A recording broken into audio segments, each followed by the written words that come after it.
Hi, I'm James Tully. I am the film programmer over at the Connaught Cinema for Worthing Theatres and Museum. Hello, my name's James Sainsbury. I'm the archaeological curator at Worthing Theatres and Museum. And we're here today to discuss the Netflix film The Dig, which is among their top 10 films on the site at the moment. We're here to talk about how realistic it is, how good a film it is, and to see if there's any relevance to the film to our local landscape here in Worthing. Should we take a look at them then? Right. Things like this are usually done through museums. Yes, but with the war coming, they couldn't embark upon any new ventures. The start of the beginning, what did you think of the film? I thought it was fantastic. It was really realistic. I felt it captured the essence of the time. I thought the cinematography, the big sky, the weather, everything about it was fantastic. I mean, obviously there were some inaccuracies, but it really captured the feel of that late 30s sort of excavations. We have similar ones in the local area as well, which we'll obviously talk about in this video. But yeah, I really enjoyed it. Oh, that's good, because I enjoyed it much more than I expected to. I don't know a great deal about archaeology, but I felt like it kind of sucked me into a world, showed me all about it, made it really interesting. And I wondered whether it worked for someone like me who didn't know about it, but whether it would work for someone like you who knew all about it, or whether you would sit there thinking, that's not real. No, I thought it did it all really, really well. The collapse of the trench in the burial mound in the beginning was done really well. The excavation methods, if it starts raining, you've got to throw the tarp over, in this really delicate site like Sutton Hoo. Yeah, I mean, it ticked all the boxes as an archaeologist as well. And it's great to see people who might not know so much about the archaeology being really interested and being dragged in, like you say. It's such a special site, but I think especially in the last 10, 15 years, there's been a huge explosion in public interest in archaeology. You see a lot of it in the media now, and this really adds to that. I think it's a real boon for British archaeology, having a film like this. Yeah, certainly as a film fan, my knowledge of archaeology ends with Indiana Jones, so it was all new to me. So that scene where the collapse comes in was really exciting, actually, I thought. Has that happened? Is that realistic? I think it has happened in the past. There's a way to dig trenches nowadays where you have to leave a certain gap and step it down as you're going in to make sure that doesn't happen.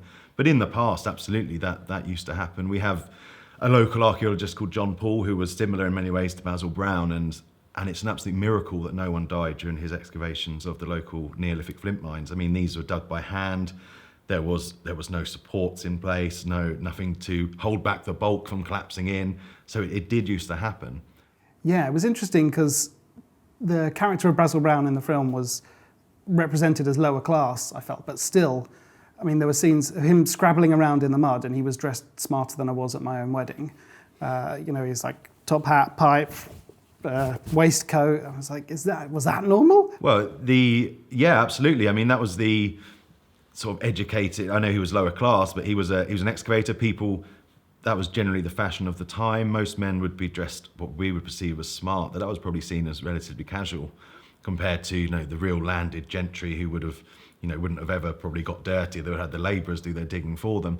And we've got some wonderful photos here at Worthing Museum of John Paul, who was really active throughout this period, but also 15 years earlier, back in the early 1920s. And he's in a chalk flint mine which he's excavated, 6,000 years old, and he's dressed very, very smartly with barely a piece of chalk on him.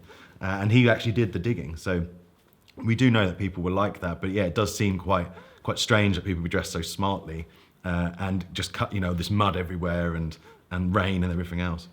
Yeah, he was very blunt as a character. I really liked his negotiation tactic right at the beginning, where he didn't get his £2 a week and just literally went, fair enough, got on his bike and cycled away. I love that. And there was a moment that kind of ties into his class and the fact that he wasn't kind of seen as like a proper archaeologist because he was self-trained as opposed to trained officially. But it's towards the end and they get given a drink. And it was either him or his wife that says something like, oh, well, are we allowed to drink this or should we wait because there's a toast? And it was really, I feel like that at everything I go to. I'm like, I've got wine and I want to drink this, but should I? Yeah, I mean, his character was a bit of an outsider. Yes, and I mean, Basil Brown was like that, though he was involved in local excavations in Suffolk throughout his life.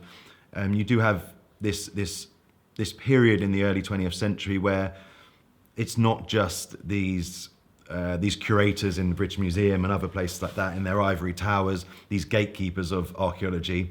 Traditionally, it would have been reverends and people like that who would have done this in their spare time. And you start to get this sort of elite core of people who study the classics, for example, and they go in believing, you know, what's written in the Bible and what's written in the historical documents, and they expect to find things, you know, in the ground like that. And Sutton Hoo was an example of where that sort of is the case. We probably think it is King Redwald, who was king of East Anglia, and there is, you know, some documentary evidence that he existed. But these so-called amateurs coming in, or basically they're working class people, as you say, he was self-taught. John Paul was a good example of this as well. You know, he taught himself geology, archaeology, Latin, and he was just a working class lad. He held down a job, 9 to 5, and he didn't get paid for his excavations, unlike Basil Brown, but they're cut from the same cloth. These are people who are interested in and they have the same tensions with those upper class archaeologists who sort of wanted to keep it to themselves and keep it away from maybe the lower classes getting involved. And that really starts to change in the mid-20th century and into the 60s and 70s. Who are those men? They're from the museum. Ye gods! That leads on to another question I had, actually, with the kind of clash between the museums, that very British bureaucracy of, I'm in charge here, you do what I say, and people go, no, and the squabbling between, was it Ipswich Museum and the British Museum over whose find it is, who gets it, and is that, I mean, obviously that must have happened at the time, but is that something that still happens today? I don't think it happens so much today for the same reasons. I think for example, the large museums, the London Museum, especially the British Museum, if a find of that significance is made, generally it will be valued quite high, and provincial museums would really struggle to purchase that as part of their collections. You know, back in those times, of course, there was a lot more tensions like that. We're quite lucky in Worthing that the museum was set up in 1908, and it was seen as quite a spring forward for Worthing as a town to have a museum. So we did get a lot of our finds, but of course, some of the nicest finds from this area are actually in Lewes, which was the base for the Sussex Archaeological Society. So they have a lovely carved Roman road sign, for example, from Grand Avenue, which is just down the road. So you do have these tensions in the past between museums. These days, collecting areas are quite specific. So if something was found in a Worthing Museum's collecting area and it was donated to us, then of course we would get it. But you do wonder what would happen maybe if the British Museum, you know, maybe they would actually help local museums these days pay for or put money towards paying for a fine. For example, like the Staffordshire Hoard, which ended up staying in that area rather than going to the BM.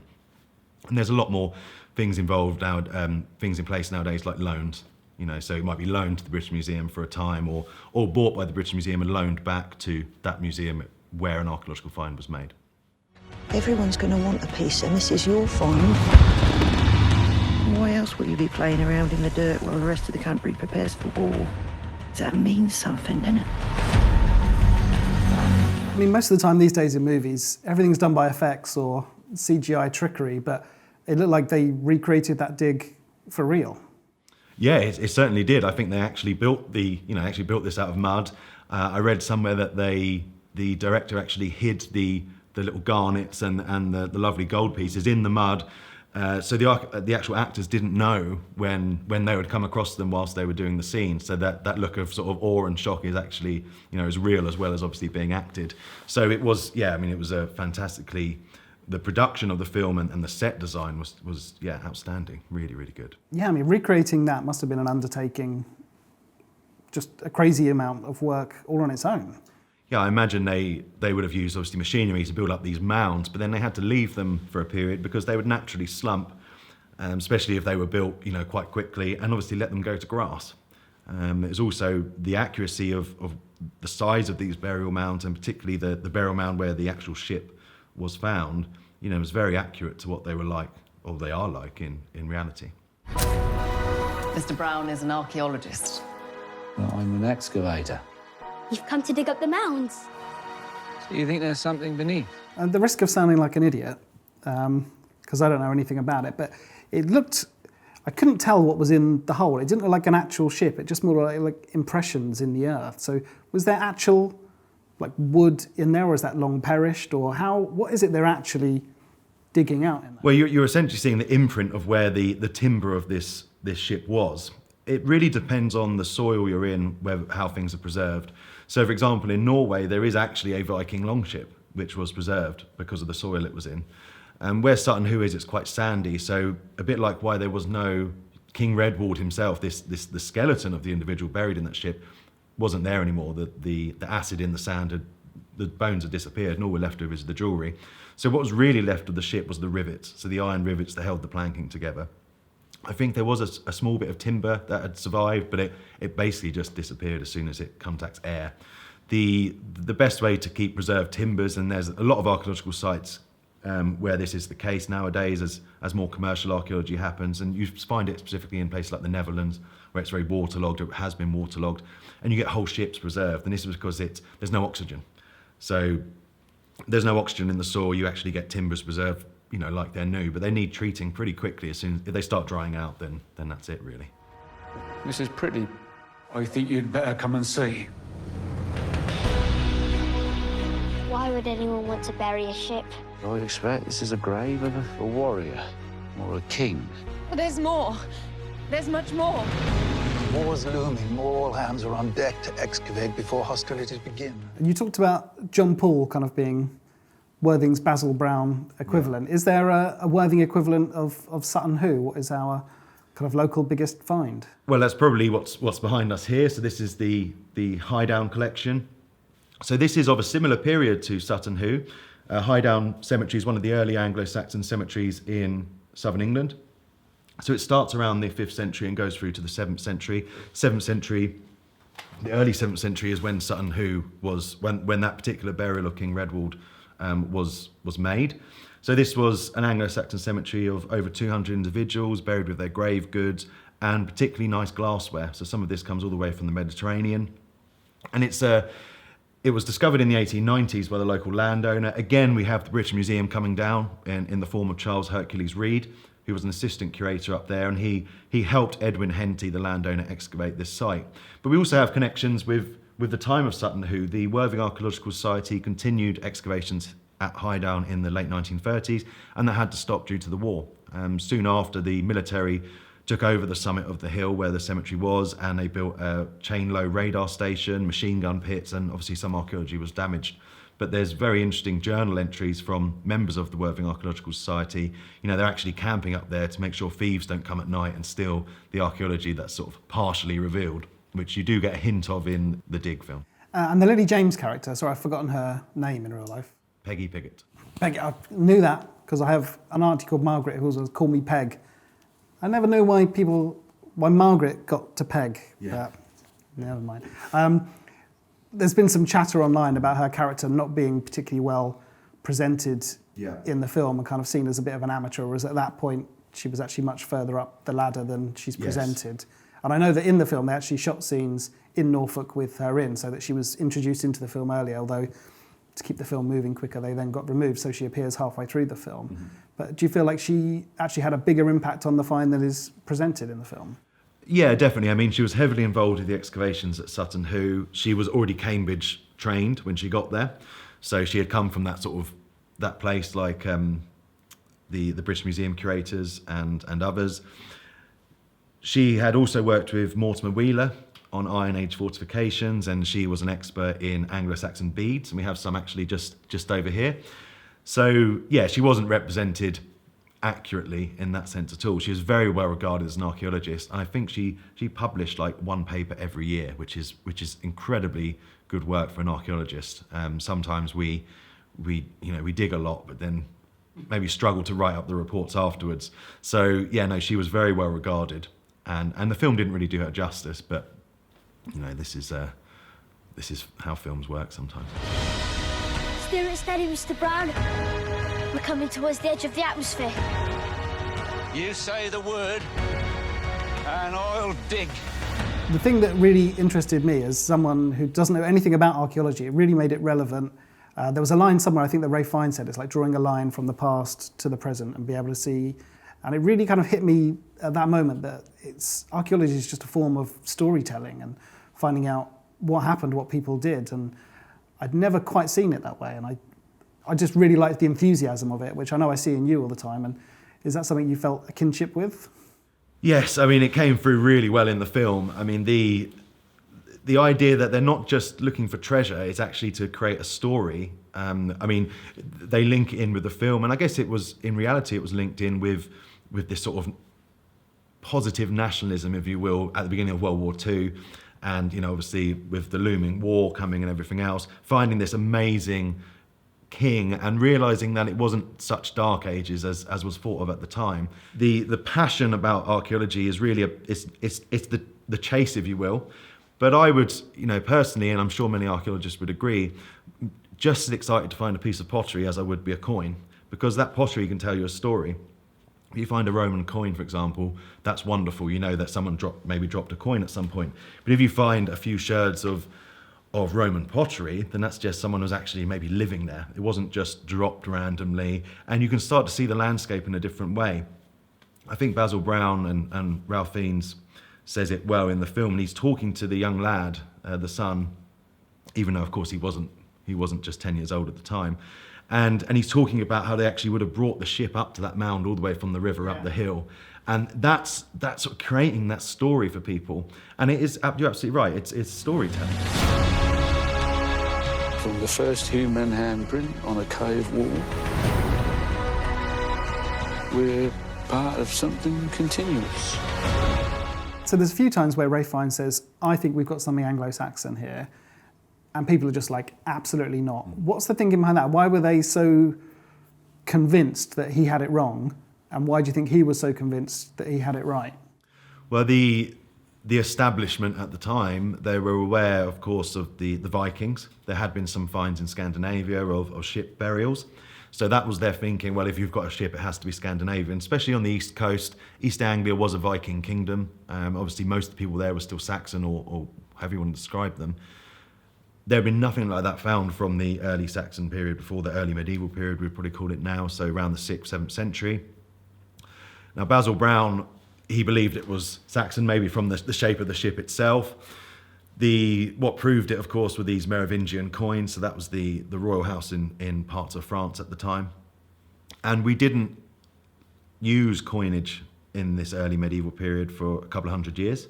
So obviously when the Romans left, or at least the Roman army left, you don't have coins produced in this country for a couple of centuries.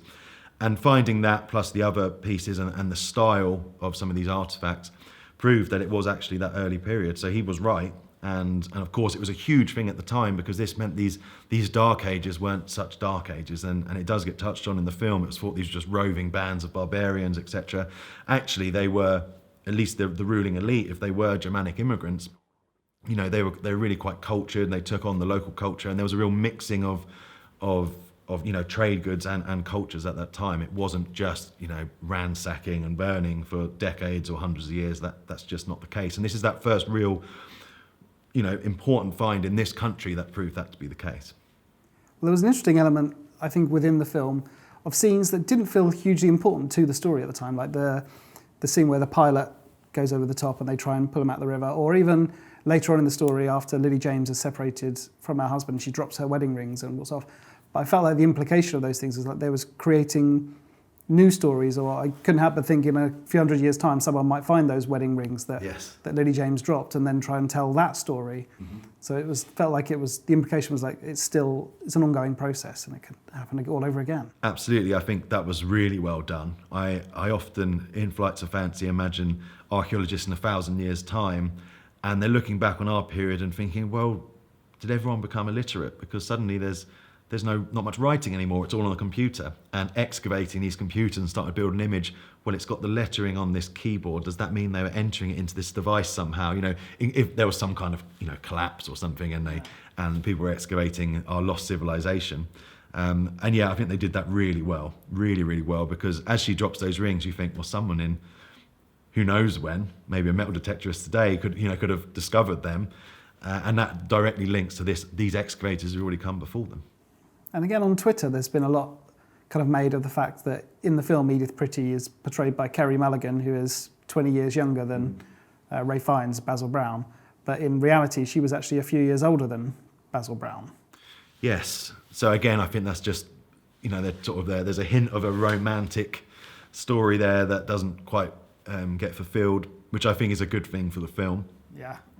There's also the photographer Lomax. In reality, it was actually 2 women photographers who captured much of what was happening at Sutton Hoo, and they were on holiday. So I think they bring that in with Lily James's character. I think they're on holiday and they end up coming to this dig. So things have been changed, absolutely, and maybe that they did miss an open goal there to sort of bring these female archaeologists to the fore a bit more. Edith Pretty actually, she knew what she had bought. She knew what was there. She had a good idea of it.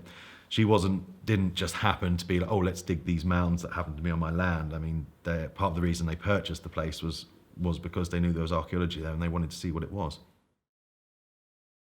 So I'm sure you can tell we both liked the film. So we were talking about The Dig, which is on Netflix. Please join us again for our next video and we'll see you soon.